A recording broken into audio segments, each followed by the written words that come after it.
Thank you very much. Dear Mr. Chairman, dear ladies and gentlemen, I am very honored to have the possibility to deliver a speech here. And well, we have just 20 minutes and it is the very last lecture before the lunch. Medical ethics, or ethics as well, is the voice from, let's say, different universe. And some few words for introduction. Well, I'm teacher of the medical ethics in the Faculty of Medicine, and my first profession is molecular biology. So I'm focused on data, graphs, numbers, etc., on measurable things, and not for some philosophy or ethics, etc. And in our first lectures for medical students in first year and second year, they are rushing into lecture rooms, and they're starting their studies in studying the anatomy and microscopic anatomy, histology. And in anatomy, you have to memorize at least 4,000 of different names of every single bones or muscle fibers, nerve cells, etc. And they are rushing to our lecture halls, asking us very quickly, tell us the name of the philosophers, the main philosophical ideas, the main philosophical theories. We will memorize it and we hope that we will obtain a credit. And we are telling them, wait a minute, you are now in different universe, because ethics, it's not just science or matter of memorizing the names. Ethics is something deeper. And I would like to tell you in these 20 minutes why ethics is a little bit risky business, because you are risking your change your life for better. Well, so first, today's program, small introduction, then relationship to yourself, relation to others, and some few words for conclusion. Well, I'm teacher of medical ethics, and teaching of ethics doesn't mean that money are not important and ethics is important. That's not true. Yeah? We are not angels, we need the money, we are doing business, and well, sometimes you will find in the New Testament some hunches that to be poor is something good, but to be poor is not a virtue. Yeah? I can become poor very easy, just do nothing for a couple of months, and I'm poor. There is no virtue in it. Yeah? And Jewish ethics is something different. The main and important word is tzedakah. It's not charity. It may be linked to social justice. Yeah? Because to be poor is humiliating. Yeah? So we must do everything we can not to be poor, to be rich, and not to be dependent on others. Yeah? So this is the first very important notion. Yeah? This is one of my favorite prayer.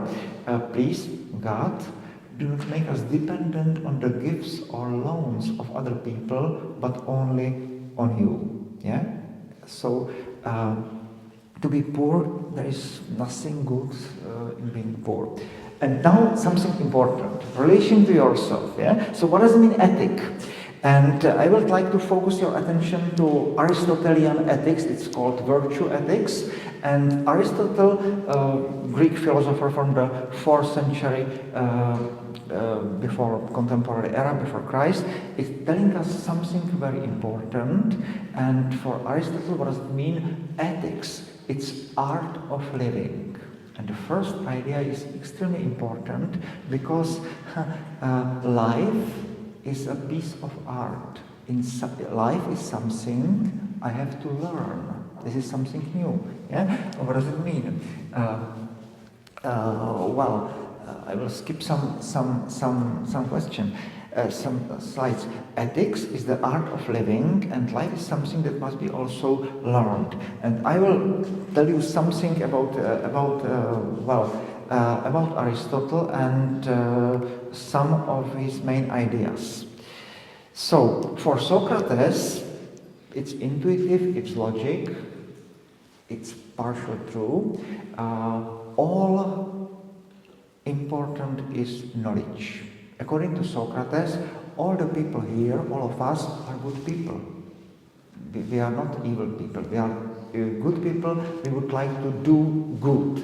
And knowledge will tell you how. Knowledge is kind of a railroad, and with the help of knowledge, you will build a railroad, and then you can push the wagons and you will do the good. But according to Plato and Aristotle, it's not so easy. And I have an example of my life. I am sometimes very angry. Sometimes I am in a situation in the working day, and I know very well that it would be better to say nothing, but I say something, maybe in a loud voice. I know very well that I will regret what I have just said, but nonetheless I'm saying it, and I will regret, and maybe I will later apologize. It's not question of education. I am well educated, but I am angry. So, in the parlance of the old Greeks, I am acratic persons, so the irrational part of my soul just outweighed the rational part. And the Aristotelian advice is, next day, tomorrow, do better. So ethics is not just a question of knowledge. Ethics is something who has ambition to change your life. Medicine would be for nothing if medicine couldn't cure a patient. And ethics would be for nothing if couldn't change our life to be a better person. Yeah? So, acrasia. And, something very, very easy. Yeah? The Aristotelian philosophy is quite difficult, but ethics, it's very easy. The first question, how you become a good builder? If your job is building buildings, you do your job, builder, every single day with experienced teacher.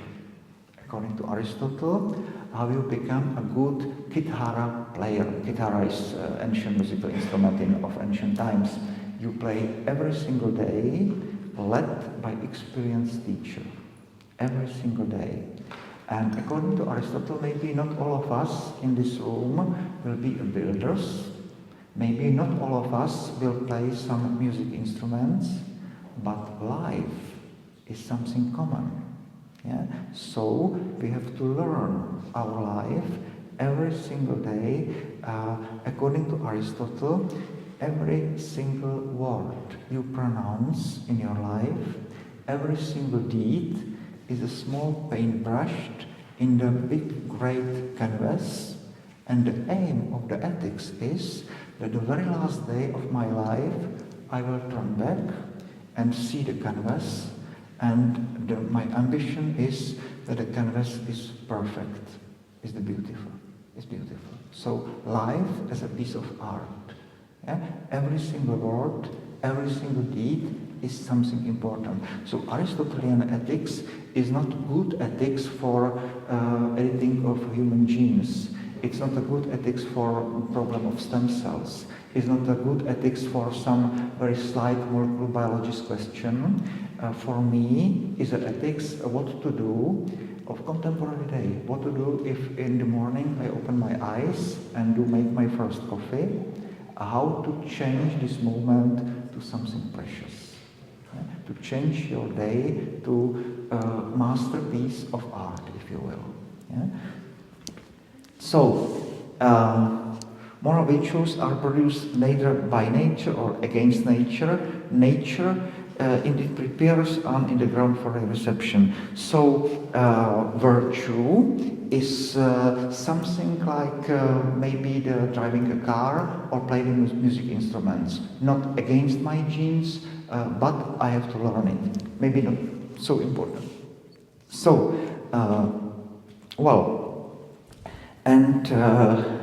we are self-creating self, so I have the capacity to change my life. For Aristotle, maybe you know his expression habitus. Is what is habitus? Habitus is driving a car.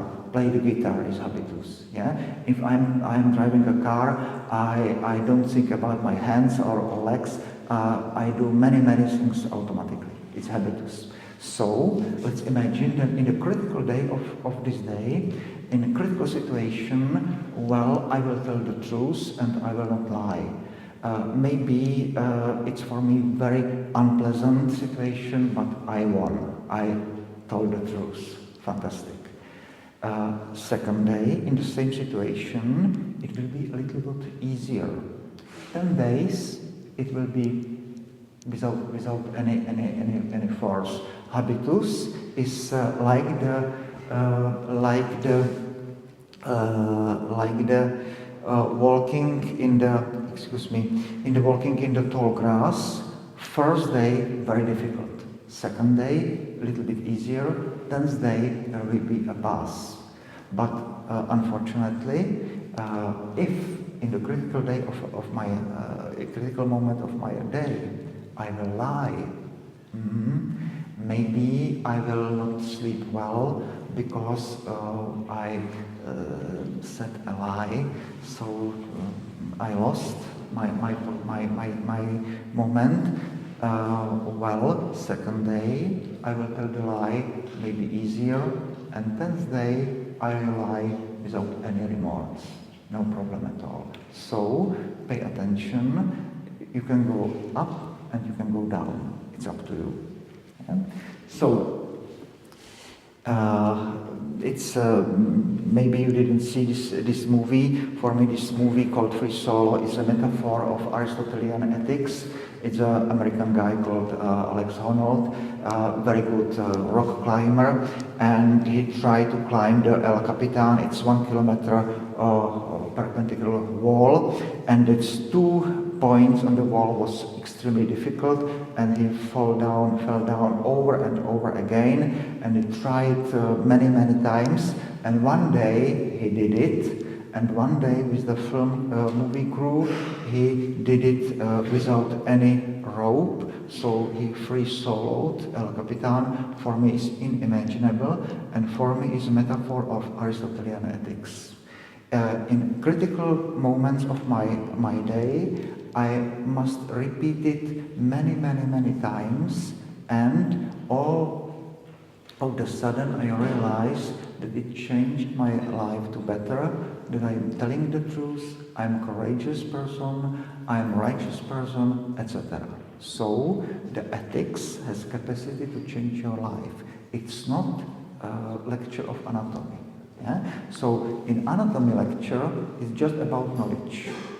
In ethical seminaries, we are asking our students some maybe difficult case reports, and you will realize that your neighbors has very intelligent person, has different opinion on the same situation, so it's very healthy to realize that there are different opinions, but not Aristotelian ethics. Aristotelian ethics is to going one level deeper, and ethics is ambitious to change your life, as I have said.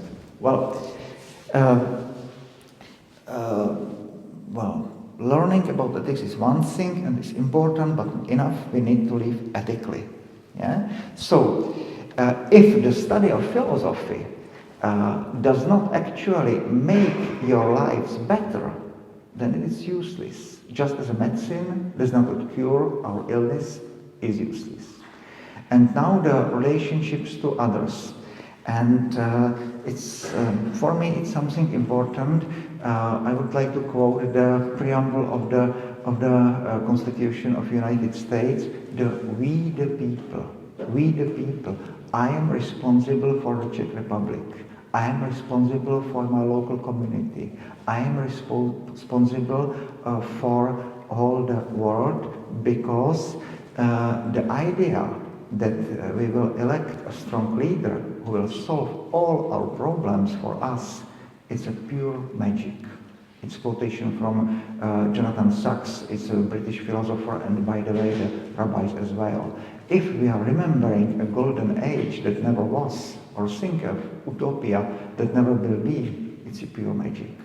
Or magical thinking is also the idea that we will be delivered from ourselves by God or the absence of God.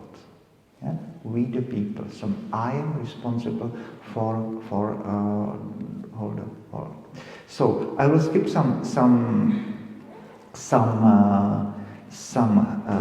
slides and how to motivate young businessmen. I will try to focus your attention on something new and something for me deeply moving.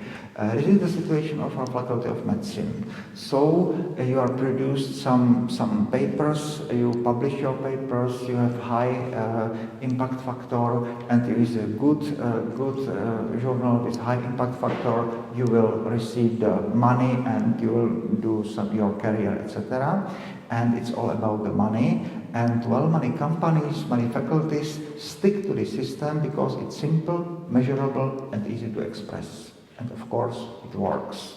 Yeah? From the medical point of view, we know that the money is very strong antidepressivum.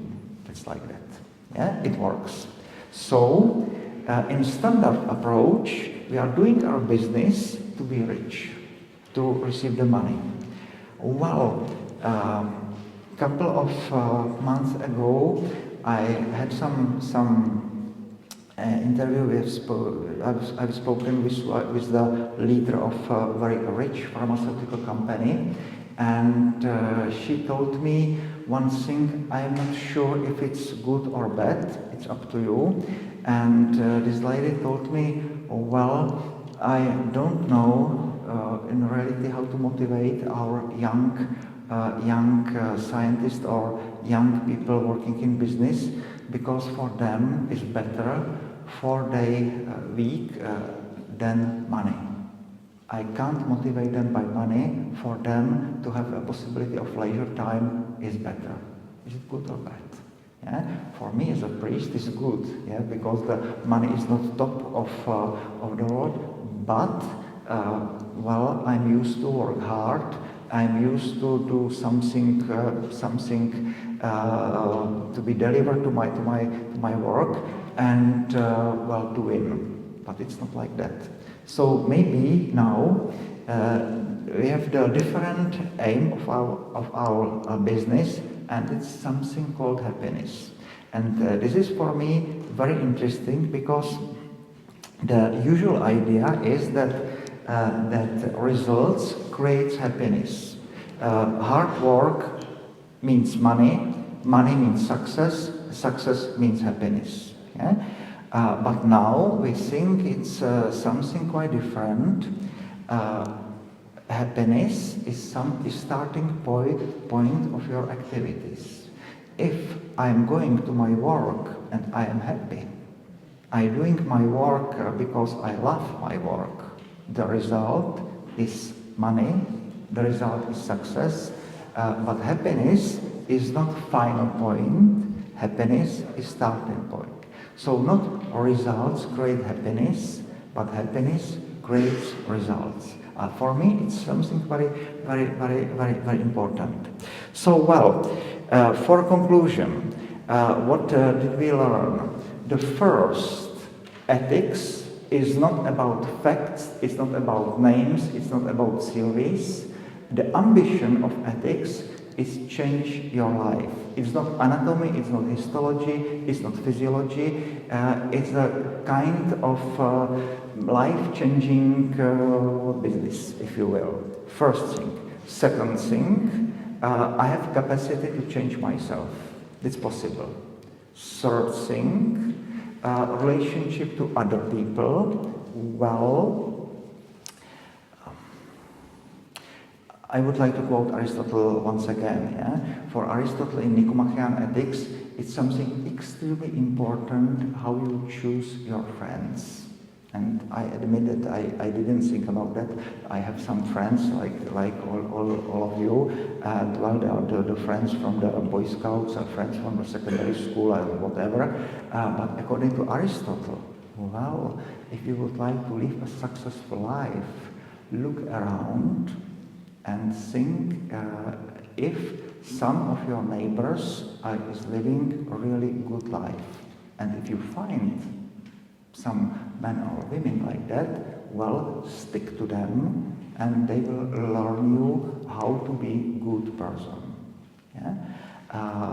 In 2009, you may know the name Christakis is a sociologist and a physician, and Fowler is a sociologist, and they quantified it, and they are saying something very, very simple, but for me it's deeply moving. For example, if you are in the college, studying university, and your roommate has excellent results in university, you have the very good chance to have better results. If your friends don't smoke, you have a very good chance not smoke as well. If your friends are happy, you have a very good chance to be happy as well. On the other hand, if you are a member of the Facebook group who are unhappy and do some bad commentators, etc., you have a very good chance to be unhappy as well. So, your friends are creating your personality, and be extremely careful who will become your friend. It's Aristotelian ethics. Yeah? And the second is that ethics is really art of living. Think about your life. Think about your life as the masterpiece of art, and every single word you pronounce, single deed you do, is a small paintbrush or the big, great canvas. And the last thing, well, think about the aim of our life. Is it money, or is it happiness, or whatever? Yeah? Why I am in this life, and what is the meaning of my life? Yeah? So, art of living, how to motivate, and for conclusion, a small joke. What is the difference between a philosopher and a member of mafia? The mafia makes you an offer you can't refuse, and the philosopher makes you an offer you can't understand. Thank you very much.